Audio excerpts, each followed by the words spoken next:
Hello students, procurement process से संबंधित next video. इसमें हमने पिछली क्लास में जैसा देखा था कि मटेरियल रिसोर्सेज के लिए हमारी क्रय प्रक्रिया कैसी होगी, और इसमें यदि आप लोगों को कोई डाउट होगा तो पूछ लोगे। अगला है हमारा प्रोक्योरमेंट ऑफ ह्यूमन रिसोर्सेज, मानवीय संसाधनों से संबंधित सेवाओं को किस तरह से हम इसकी व्यवस्था करते हैं, इसकी व्यवस्थापन प्रक्रिया हमारी क्या है, यह हमको देखना है। किसी भी संस्था में हमको किस प्रकार के कर्मचारी की आवश्यकता है, किस कार्य के लिए वह किस तरह का उसमें क्वालिटी होनी चाहिए, उसका क्वालिफिकेशन क्या होना चाहिए, किस तरह से वह ट्रेंड होना चाहिए। तो यह हमारा फर्स्ट स्टेप है कि हम किसी भी संस्था को सुचारू रूप से चलाने के लिए हमारे मानवीय संसाधन किस तरह से हो, उनकी नियुक्ति करने के लिए हम जो स्टेप्स अपनाते हैं वो इसके अंतर्गत आप लोगों को दिए गए हैं। सबसे पहला स्टेप है इसमें नीड एनालिसिस। हमारे संस्था में किस तरह के कार्य के लिए किस प्रकार के व्यक्ति की आवश्यकता है और उसमें उसका क्वालिफिकेशन क्या होना चाहिए, उसके लिए उसकी नियुक्ति के लिए एक क्राइटेरिया हमको निर्धारित करना होता है। तो सबसे पहले संस्था में जो किन किन प्रकार के कार्य के लिए किस प्रकार के व्यक्ति की आवश्यकता है, यह हमको जानना आवश्यक है। तो यह संस्था प्रमुख के द्वारा जो मैनेजमेंट कमेटी के मेंबर्स के साथ में डिस्कशन करते हुए या फिर अन्य संस्थाओं में विभिन्न कार्य के प्रकार के लिए अलग अलग प्रकार के व्यक्तियों की नियुक्ति से संबंधित जानकारी को लेते हुए हम अपनी संस्था की आवश्यकताओं का निर्धारण करते हैं। हमारे संस्था में विभिन्न किस स्तर की हमारी संस्था है, प्राथमिक शाला है, माध्यमिक शाला है, उच्चतर माध्यमिक शाला है। संस्था में हमें किस विषय के शिक्षक की आवश्यकता है, उनके लिए क्वालिफिकेशन कैसा होना चाहिए, किस प्रकार की सैलरी हम उनके लिए निर्धारित करेंगे, समय अवधि क्या निर्धारित करेंगे, ये सब जानकारी हम इसके अंतर्गत पहले से ही प्लान कर लेते हैं।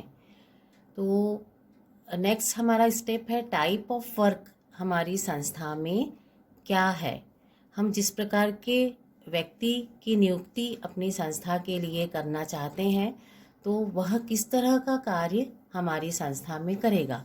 क्या केवल हमें अध्यापन के लिए शिक्षक की आवश्यकता है या वह लैब वर्क भी अच्छी तरह से कर पाता है कि नहीं, या हम देख रहे हैं कि वह आईसीटी का उपयोग भी कर पाता है कि नहीं, उसे वह वर्तमान स्थिति से अपडेट है कि नहीं, वह ट्रेंड है या नहीं, यह भी हम इसमें निर्धारित कर लेते हैं कि हम जिस भी व्यक्ति की नियुक्ति अपनी संस्था में कर रहे हैं तो उसके लिए टाइप ऑफ वर्क क्या होगा।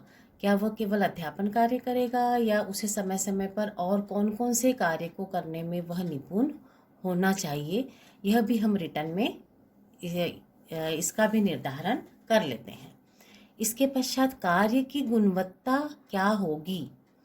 किसी भी व्यक्ति विशेष को संस्था में नियुक्ति के पूर्व हम उसके कार्य की गुणवत्ता की जांच करने के लिए भी क्राइटेरिया बना लेते हैं। उसका निर्धारण हम कर लेते हैं। उसकी जांच हम कैसे करेंगे, उसका तरीका हमारा क्या होगा, यह भी यहाँ पर हम निर्धारित कर लेते हैं कि जो शिक्षक हम अपनी संस्था में अपॉइंट करना चाहते हैं, जैसे कि भौतिक पढ़ाने के लिए हमको शिक्षक की नियुक्ति करनी है, तो उसके ज्ञान जो नॉलेज है, जिस कक्षा के लिए हम उसकी नियुक्ति करना चाह रहे हैं उससे संबंधित वह जानकारी कितनी रखता है, किस तरह से उसमें क्वालिटी है, उसका स्वर कैसा है, उसकी जो क्लासरूम मैनेजमेंट कैसा है, ये सब जो जानकारी हम इसके अंतर्गत निर्धारित करते हैं। अगला स्टेप है सिचुएशन ऑफ इंस्टीट्यूशन। हमारी संस्था की स्थिति हम नीड एनालिसिस कर लेते हैं। हमारे संस्था में कार्य का प्रकार क्या होगा यह भी निर्धारित कर लेते हैं। कार्य की गुणवत्ता क्या होगी यह भी निर्धारित कर लेते हैं। साथ ही हमारे संस्था की स्थिति का भी निर्धारण करना हमें आवश्यक होता है नियुक्ति प्रक्रिया के पूर्व। हमारी संस्था की वित्तीय स्थिति, हमारी संस्था की क्वालिटी, हमारी संस्था की रेपुटेशन, यह यहाँ पर हम जान लेते हैं कि क्या हम अब हमारे संस्था में किसी शिक्षक की नियुक्ति करने की आवश्यकता अभी वास्तव में है, या फिर हम किसी अन्य शिक्षक के द्वारा या संविदा शिक्षकों के द्वारा या समुदाय से हायर किए गए शिक्षकों के द्वारा या सदस्यों के द्वारा भी इस कार्य को कर सकते हैं। तो ये हमारी संस्था की स्थिति का निर्धारण भी हम इसमें करते हैं कि हम वास्तव में हम उतना वित्त इन्वेस्ट कर सकेंगे या नहीं कर सकेंगे। यह हमारे लिए विकट स्थिति में तो हमारी संस्था को नहीं लाएगा, यह जानकारी भी हम पहले से ले लेते हैं। इस तरह से हम हमारी सिचुएशन, हमारी आवश्यकताओं, टाइप ऑफ वर्क, और फिर कार्य की गुणवत्ता को देखते हुए हम विभिन्न बातों पर विश्लेषण करते हैं और फिर उसके पश्चात हम ह्यूमन रिसोर्सेज के सिलेक्शन प्रोसेस से संबंधित प्लानिंग करते हैं कि हमारी सिलेक्शन प्रोसेस हम कैसे अपनाएंगे। उसके लिए हम न्यूज़पेपर में या फिर एक्सपर्ट्स के माध्यम से या अन्य संस्थाओं के माध्यम से किस तरह से हम एडवर्टाइज कर रहे हैं, उसके लिए हमारा माध्यम कौन सा है। हम अनाउंसमेंट कर रहे हैं या फिर रेडियो के माध्यम से या फिर न्यूज़पेपर के माध्यम से, हमारा जो टाइप ऑफ मीडिया क्या है ऐड करने का, वह हम यहाँ पर निर्धारित करेंगे। तो इस तरह से इंटरव्यू के माध्यम से हम करेंगे या फिर रिटन एग्ज़ाम के माध्यम से करेंगे। ये जो विभिन्न प्रक्रिया हमको यहाँ पर अपनानी है। तो उसके लिए नेक्स्ट प्रोसेस है इम्प्लीमेंटेशन। प्लानिंग हमने कर ली, जो कि रिटन में संस्था प्रमुख एवं संस्था के या मैनेजमेंट के मुख्य जो सदस्य है उनके द्वारा यह तरीका कर लिया जाता है। उसके बाद में अगला जो स्टेप है वह है इम्प्लीमेंटेशन, कार्य का क्रियान्वयन।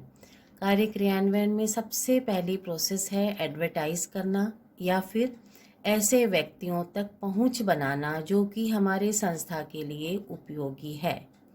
तो एडवर्टाइज का तरीका हमारा क्या होगा यह भी हम यहाँ पर निर्धारित करेंगे कि हम हमारे जो सदस्य है या हमें जिन मानव संसाधनों की नियुक्ति करनी है या प्राप्त करना है वे कहाँ से है, वे हमसे बहुत दूरी में है, तो वहाँ तक पहुँच हमारे के लिए हमारा कौन सा माध्यम उपयुक्त होगा, एडवर्टाइज करने का हमारा कौन सा तरीका उपयुक्त होगा, यह हमको यहाँ पर करना है। इसके पश्चात हमको सिलेक्शन करने के लिए एक कोर टीम या एक्सपर्ट टीम का भी हमें निर्माण करना होगा, जिसमें हमें अलग अलग क्षेत्रों से संबंधित विशेषज्ञों को उसमें रखना होगा। जैसे हम शिक्षक की नियुक्ति करते हैं तो यहाँ पर हमको संस्था प्रमुख के साथ साथ अन्य ऐसे सदस्य भी रखे जाते हैं जो कि लैब वर्क से संबंधित या फिर क्लासरूम मैनेजमेंट से संबंधित या टीचिंग पेडागोजी से संबंधित अच्छा नॉलेज रखते हैं। या हम कक्षा को हम विद्यार्थियों को अच्छी तरह से कैसे जानें, उनके साथ में हमारा व्यवहार कैसा हो, किस तरह से हम अन्य कार्यों को करने के लिए जैसे कि सांस्कृतिक कार्यक्रम, खेल कूद से संबंधित जानकारी रखने वाले एक्सपर्ट्स को भी उसमें शामिल किया जाता है और उनके समक्ष एक निर्धारित क्राइटेरिया रखा जाता है जो कि हमारे संस्था में सदस्यों की नियुक्ति के लिए उपयुक्त होते हैं। इसके पश्चात सिलेक्शन प्रोसेस अपनाई जाती है। सिलेक्शन प्रोसेस के लिए हम इंटरव्यू ले रहे हैं, रिटन एग्ज़ाम ले रहे हैं या फिर कोई वर्क उन्हें हम दे रहे हैं या कुछ असाइनमेंट दे रहे हैं या फिर कहीं और उनके कार्यों को देखते हुए हम डायरेक्ट ही उनका अपॉइंटमेंट कर रहे हैं। ये हमारी प्रक्रिया क्या है यह हम यहाँ पर करते हैं।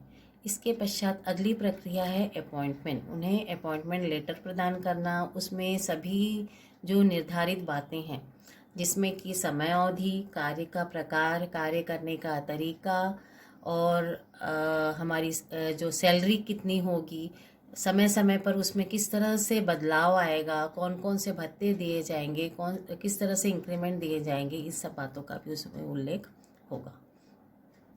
तो इस तरह से हम अपनी संस्था की आवश्यकताओं के अनुरूप संस्था में शिक्षकों की या सदस्यों की नियुक्ति करते हैं, और नियुक्ति के पश्चात भी इसमें कुछ प्रक्रिया अपनाई जाती है जो कि हमें उन व्यक्तियों को संस्था के लिए अनुकूल बनाने के लिए आवश्यक होती है। जैसे आप लोगों ने देखा होगा कि मिलिट्री में प्रॉपर जो उसकी प्रक्रिया अपनाते हुए उसमें सदस्यों की नियुक्ति की जाती है, जिसमें रिटन एग्ज़ाम है, इंटरव्यू है, ग्रुप इंटरव्यू है, या कुछ फील्ड वर्क देते हुए उनका चयन किया जाता है। उसके पश्चात उन्हें प्रॉपर ओरिएंटेशन दिया जाता है, वहाँ पर कार्य करने के लिए प्रॉपर ट्रेनिंग दी जाती है। ऐसा नहीं है कि हमने नियुक्ति कर ली और तुरंत ही उन्हें कार्य सौंप दिया। तो हमारे संस्था की परिस्थितियों के अनुकूल बनाने के लिए हमें ओरिएंटेशन या उन्मुखीकरण करना होता है कि यहाँ का टाइप ऑफ वर्क कैसा है, यहाँ का कल्चर कैसा है, इसमें किन बातों को ज़्यादा महत्व दिया जाना है, किस तरह से कार्य करना है, ये सब बातें यहाँ पर बताई जाती है। साथ ही कार्य को किस तरह से किया जाना है उससे संबंधित प्रॉपर ट्रेनिंग की यदि आवश्यकता है तो इस तरह का कार्य भी यहाँ पर किया जाता है। इसके पश्चात उन्हें निर्धारित कार्य सौंपा जाता है और समय समय पर उनके द्वारा किए जाने वाले कार्यों का फॉलोअप किया जाता है, उसकी प्रॉपर मॉनिटरिंग की जाती है। उसमें समय समय पर यदि कोई सुधार की आवश्यकता है तो उससे संबंधित सजेशंस दिए जाते हैं। इस तरह से हमारे मानवीय संसाधनों में और निखार लाया जाता है, उन्हें और ज़्यादा गुणवत्तापूर्ण बनाया जाता है। तो इस तरह से हमारे शालेय संस्थानों में शिक्षकों की नियुक्ति के लिए मुख्य कार्य MHRD के माध्यम से किया जाता है। Ministry of human resources department, इनके द्वारा मानवीय संसाधनों के लिए जो क्राइटेरिया का निर्धारण जो कि अलग अलग स्तर की शालाओं के लिए किया जाता है। इसके पश्चात आप लोगों के लिए इसमें यदि कुछ भी डाउट होगा तो आप पूछेंगे, और इसमें आप लोगों को समय समय पर और वीडियो के माध्यम से हम जो आप लोगों के डाउट्स होंगे उसको क्लियर करेंगे। और इसको यदि आप समझ चुके होंगे तो आप लोगों के लिए ये एक क्वेश्चन है, शाला में हर्बल गार्डन के निर्माण के लिए मानवीय संसाधनों की व्यवस्था प्रक्रिया क्या होगी, संक्षेप में बताइए। तो सबसे पहले आप किन मानवीय संसाधनों की आवश्यकता है उसको देखेंगे, उनका टाइप ऑफ वर्क क्या है उसको देखेंगे, वर्क क्वालिटी क्या होगी उसका निर्धारण करेंगे। उसके पश्चात उनके चुनाव के लिए आपका क्राइटेरिया क्या होगा उसका चुनाव करेंगे, और इस तरह से आपका जो सिलेक्शन प्रोसेस है वो आप लोगों को यहाँ पर स्टेप बाय स्टेप संक्षेप में बताना है। Okay, thank you, have a good day.